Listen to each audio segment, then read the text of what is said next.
So tell us a little bit about some of your favorite artists and what advice that you would give to girls and women in conservative communities who want to make art. Well, yeah. I wish I had known about a famous artist when I grew up. Mm-hmm. Not even Van Gogh. Mm-hmm. And he comes from Friesland, where we Mennonites come from. Yeah. So it's strange how that has never been part of upbringing. Yeah. I don't even think now there's an art class in the campus, mm-hmm.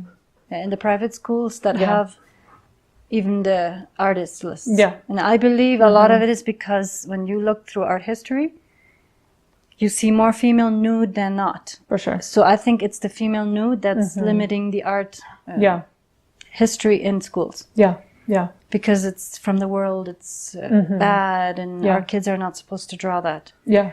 Because it was an issue when I had to draw the female nude. Yeah. I did it. I didn't tell anybody that it was part of my drawing class. Yeah. Life drawing, which was great. I felt really accomplished that I got over myself and just participated in the class. Yeah.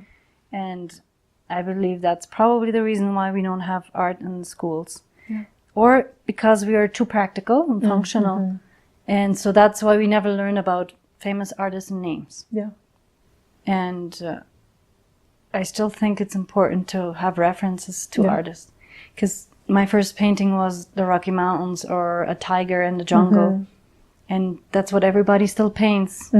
Because it's challenging and you really have to know how you do this.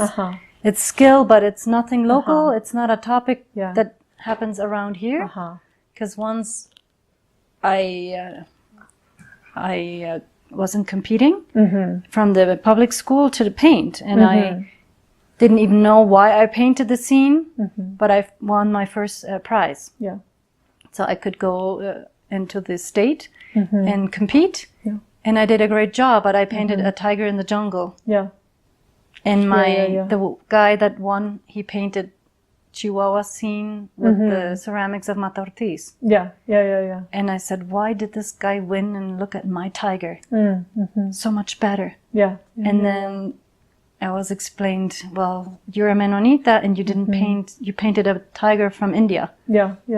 This bright jungle and the special type of tiger that I copied from some magazine book. And then I learned, well, that's true. And my first drawing had been a watercolor of a farm, but it had been a little tiny cross-stitch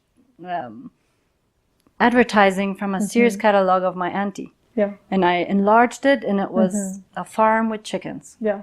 It could have been a Mennonite farm, and now I understand why I won that. Yeah. But then I went to paint the tiger because I didn't know why I was painting anything. Yeah. And no one in school, not even in public school, did we have art. Yeah. Small town. Yeah. A lot of it is small town. Yeah. We don't need it. We live off the land, and the art is not a necessity. So I would encourage, in the sense of art, is why do we make art, and make art about our daily activities in life.